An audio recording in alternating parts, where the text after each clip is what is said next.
Hello everyone, நான் மதன் கௌரி. இன்னைக்கு நம்ம எதை பத்தி பேச போறோம்னு பாத்தீங்கன்னா மலேசிய தமிழர்களை பத்தி பேச போறோம். மலேசிய தமிழர்ஸை பத்தி பேசுறதுக்கு என்ன இருக்குன்னு பாத்தீங்கன்னா, இப்போ நம்மளுக்கு தெரியும் நிறைய தமிழர்கள் வந்து மலேசியால வாழ்ந்துட்டு இருக்காங்க. எவ்வளவுன்னு பாத்தீங்கன்னா 2 மில்லியன் பாப்புலேஷன் இருக்காங்க. அதுல 90% வந்து 2 மில்லியன் பாப்புலேஷன் இந்தியன்ஸ் அங்க இருக்காங்க. அதுல 90% வந்து தமிழர்களா தான் இருக்காங்க. சோ இவங்க இப்போ இங்க இருக்காங்கிறது தெரியும். ஆனா இவங்களெல்லாம் ஒரு காலத்துல ஆண்டதே தமிழ் மன்னர்கள்னு எத்தனை பேருக்கு தெரியும்? சோ இந்த மாதிரி சில இன்ட்ரெஸ்டிங்கான விஷயங்கள் நான் மலேசியன் தமிழ்ஸை பத்தி பார்க்க ஆரம்பிச்சேன். அதுக்காக தான் இந்த vlog.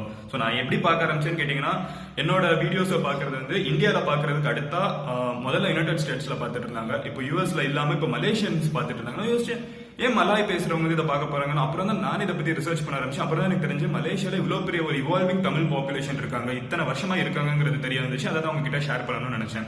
சோ மலேசியன் தமிழ்ஸ் வந்து முதல்ல வந்து அங்க மலாய் மக்கள்னு ஒரு கூட்டம் இருந்திருக்காங்க.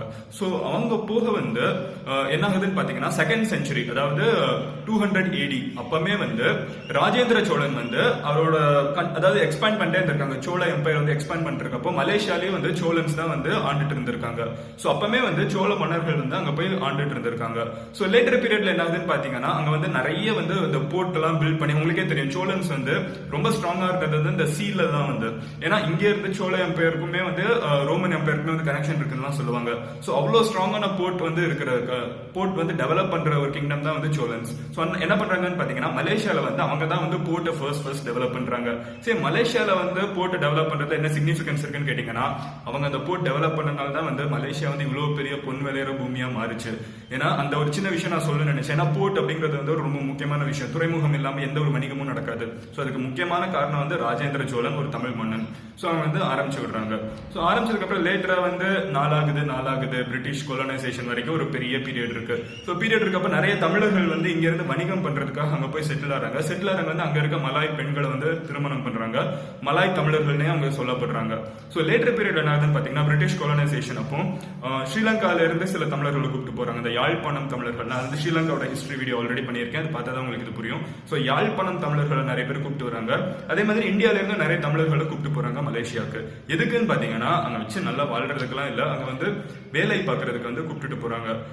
சோ வேலை பார்க்கறதுனா சாதாரண வேலை, ரொம்ப கொடுமையான ரொம்ப கஷ்டமான வேலைகள். ஏன்னா அங்க நடுவுல மாட்டிக்கிறது யாருக்குன்னு பாத்தீங்கன்னா, ஜாப்பனீஸ் ட்ரூப் கிட்ட எல்லாம் மாட்டிப்பாங்களா, வேர்ல்டு வார் அப்ப நடந்தது இதெல்லாம். சோ ஜாப்பனீஸ் ட்ரூப் கிட்ட மாத்தி அவங்களோட கொடுமைகளையும் தாங்க முடியாம, பிரிட்டிஷோட கொடுமையும் தாங்க முடியாம, இது போக அந்த இடத்துல இருக்க காடு மலையில எல்லாம் வேலை பார்க்கற வரைக்கும் அவங்க பாம்பு கடிச்சு அப்புறம் டிசீஸ் வந்து இறந்து போனவங்களே வந்து நிறைய பேர் இருக்காங்க. More than 1 million Tamils have been dead in this. 1 மில்லியன்ங்கிறது எவ்வளவு பெரிய நம்பர்னு யோசிச்சு பாருங்க. இத்தனை பேர் வந்து அந்த நாடை பெருசாக்கணும், அந்த நாட்டுல வந்து ரயில்வே சிஸ்டம் பெட்டரா இருக்கணும், அந்த நாட்டோட சொசைட்டி வந்து ஒரு மாதிரி பெட்டரா இவால்வ் ஆகணும் அப்படின்னு பிரிட்டிஷ் நினைச்சதுக்காக தமிழர்கள் அவங்களோட உயிரை கொடுத்திருக்காங்க.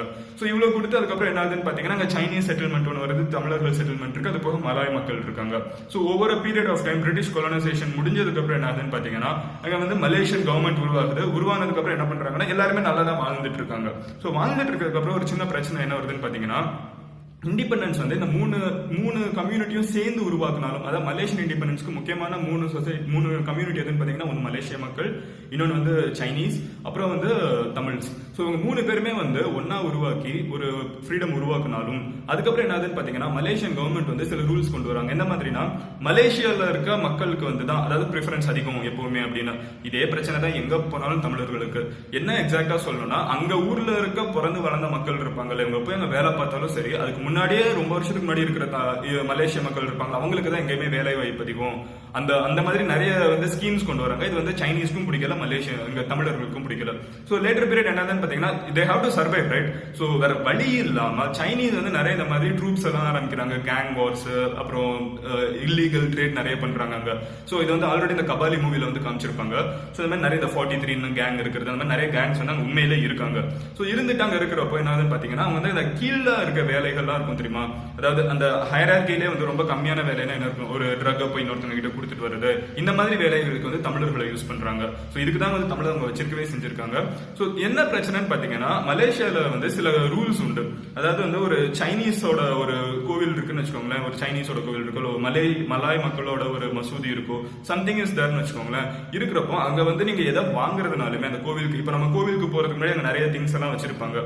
சோ அதை வாங்குறது வந்து நீங்க வந்து மறுபடியுமே வந்து ஒரு சைனீஸ் கிட்ட தான் வாங்கணும். நீங்க வந்து ஒரு சைனீஸ் ஒரு புத்திஸ்ட் மொனாஸ்ட்ரிக்ல போறீங்கனாலோ, இல்ல வந்து ஒரு மலாய் மசூதிக்குள்ள போறீங்கனாலோ, அது வந்து ஒரு முஸ்லீம் விற்கிறதையோ ஒரு சைனீஸ் விற்கிறதையோ தான் வாங்கணும். ஆனா தமிழர்களுக்குள்ள வந்து ஆல்ரெடி இந்த 3 டிவிஷனா டென்ஷனா இருக்கிறதுனால, ஆல்ரெடி பிரச்சனை இருக்கிறதுனால தமிழ் கிட்ட வந்து ஒரு யூனிட்டி இல்லைங்கிறது தான் இங்க வந்து அதாவது ஒரு யூனிட்டி இல்லைன்னா அதை வந்து ஈஸியா அடுத்தவங்க வந்து எக்ஸ்ப்ளாய்ட் பண்ண முடியும். அதுதான் இப்போ நடந்துட்டு இருக்கு. ஸோ அங்க நிறைய தமிழ் யங்ஸ்டர்ஸ் வந்து இந்த மாதிரி தேவையில்லாம ட்ரக் மாஃபியால எல்லாம் இன்வால்வ் பண்ணி ஸ்கூல் ட்ராப் அவுட்ஸ் ஆக வச்சு அவங்கள வந்து சொசைட்டில வந்து அவங்களை வந்து வளர விடாம இருக்கிறதுக்கு வந்து ஒரு முக்கியமான காரணம் யாருன்னு பாத்தீங்கன்னா இந்த சொசைட்டில இம்போஸ் பண்ற ரூல்ஸ் அண்ட் ரெகுலேஷன்ஸ் எல்லாத்தையுமே அனைத்து இருக்கணும். இப்படி ஃபோர்ஸ் பண்ணி அவங்க இன்னொரு ஒரு ட்ரேட்ல புஷ் பண்ற மாதிரி இருக்கக்கூடாது. இது யார் மேல தப்புன்னு கேட்டீங்கன்னா உண்மையில இந்த சொசைட்டியை பில்ட் பண்ணவங்க மேலதான் தப்பு. சோ இந்த ரூல்ஸ் எல்லாம் மாறிச்சுன்னா தமிழர்கள் வந்து ரொம்பவே சந்தோஷமா இருப்பாங்க. நான் ஏன் மலேசிய தமிழர்கள்னு சொல்றப்ப ஐம் ரியலி ஃபீலிங் ப்ரௌட். ஏன்னா இத்தனை வருஷம் ஆச்சு. அதாவது நான் சொன்னேன் செகண்ட் செஞ்சுரியிலேயே வந்து அங்க போயிட்டாங்க. அது நடந்து முடிஞ்சு ஆயிரக்கணக்கான வருஷம் ஆச்சு. அதே மாதிரி பிரிட்டிஷ் காலனைசேஷன் முடிஞ்சும் ஆல்மோஸ்ட் ஒரு 100 years ஆயிரும் இன்னும் கொஞ்ச நாள்ல. சோ இவ்வளவு வருஷம் கழிச்சுமே வந்து அங்க தமிழர்கள் வந்து ஆனா இன்னும் தமிழை வந்து ரொம்ப ஸ்ட்ரிக்டா ஃபாலோ பண்ணிட்டு இருக்காங்க. நம்ம தமிழ்நாட்டிலே நிறைய பேர் வந்து இங்கிலீஷ் மாறிட்டு இருக்கப்பமோ ஹிந்தி மாறிட்டு இருக்கப்பமோ அங்க தமிழர்கள் வந்து இவ்வளவு ஸ்ட்ரிக்டா தமிழை ஃபாலோ பண்றது ரொம்ப ப்ரைடான ஒரு விஷயமா இருக்கு. என்ன ஒரு இம்பார்ட்டன்டான விஷயம் சொன்னாங்க, 500 தமிழ் மீடியம் ஸ்கூல்ஸ் வந்து ரன் பண்ணிட்டு இருக்காங்க. யோசிச்சு பாருங்க, 500 தமிழ் மீடியம் ஸ்கூல்ஸ் இருக்கு. அந்த தமிழர்கள் வந்து அங்கதான் சேர்ந்து படிச்சுட்டு இருக்காங்க. இன்னும் தமிழ் உரிமைக்காக அங்க இருக்க தமிழர்கள் போராடுறாங்க. இதெல்லாம் ரொம்ப இன்ட்ரெஸ்டிங்கான விஷயமா இருந்துச்சு. சோ நம்ம வந்து யோசிச்சுட்டு இருக்கோம் தமிழ்நாடு தமிழர்கள் அப்படின்னு. பட் தமிழ்நாடு தமிழர்கள் மட்டும் இல்லைனாலும் தமிழோட ஆரிஜின் தமிழ்நாடா இருந்தாலும் உலகம் ஃபுல்லா இருக்க தமிழர்கள் எல்லாத்தையுமே வந்து we have to think about and we have to support them. ஏன்னா நம்மளை விட்ட வேற யாரும் அவங்களுக்கு சப்போர்ட் பண்ண போறாங்க. சோ இந்த மாதிரி சில விஷயங்கள் உங்ககிட்ட தெரியணும் சொல்லணும் அப்படின்னு நினைச்சேன். இதை தவிர ஒவ்வொரு கண்ட்ரியில இருக்க தமிழர்களை பத்தியும் பேசுவோம். நீங்க வேற ஏதாவது கண்ட்ரில இருந்து பாத்துட்டு இருந்தீங்கன்னா உங்களோட கண்ட்ரியில தமிழர்கள் எப்படி வந்தாங்கன்னு ஆரிஜின்லாம் வேணும்னு நினைச்சீங்கன்னா கீழே கமெண்ட்ல லீவ் பண்ணுங்க. அதை தவிர நீங்க ஏன் கூட கனெக்ட் ஆகணும்னு நினைச்சீங்கன்னா எந்த சோஷியல் மீடியால வேணாலும் கனெக்ட் ஆகலாம். MADAN_GOWRI நீங்க எந்த சோஷியல் மீடியால வேணாலும் சர்ச் பண்ணுங்க. அந்த லிங்க்ஸ் வந்து டிஸ்கிரிப்ஷன்ல இருக்கும், கமெண்ட்ல இருக்கும். You can contact me anywhere. And இந்த கம்யூனிட்டி வந்து இவால்வ் ஆகிட்டே இருக்கு. நாளுக்கு நாள் வந்து நம்ம நிறைய விளாக் பண்ணிட்டே இருக்கோம், நிறைய பேசிட்டு இருக்கோம். இந்த கான்வர்சேஷனை வந்து நம்ம பில்ட் பண்ணணும், நிறைய இந்த மாதிரி தெரிஞ்சுக்கணும், நம்ம நிறைய கத்துக்கணும். நானும் தான் நீங்க சொல்றதை வச்சுதான் நான் இதெல்லாம் பார்த்துட்டு இருக்கேன். ஸோ இதெல்லாம் வந்து கத்துக்கணும்னு நினைச்சீங்கன்னா subscribe and we will expand our community. Already நம்ம வந்து ஒரு 12,000 கிட்ட இருக்கோம். Let's expand this. ஒரு மாற்றத்தை கொண்டு வருவோம். எப்பவுமே okay fine, it's great to subscribe to all the comedy channels, great entertainment. But sometimes வந்து யோசிக்கிறதுக்கும் கொஞ்சம் விஷயங்கள் வேணுங்கிறதுக்காக தான் நான் அதை சொல்றேன். ஸோ 4 பேர்கிட்ட ஷேர் பண்ணுங்க. மலேசியாவில் உங்களுக்கு தெரிஞ்ச ஏதாவது தமிழர்கள் இருந்தாங்கன்னா அவங்க கிட்ட கண்டிப்பா சொல்லுங்க. அவங்களுக்கு தெரியணும் அவங்களோட வரலாறு பத்தி, நம்மளுக்கு தெரியணும். So see you in the next video. Until then, bye. Madan here signing off. Cheers.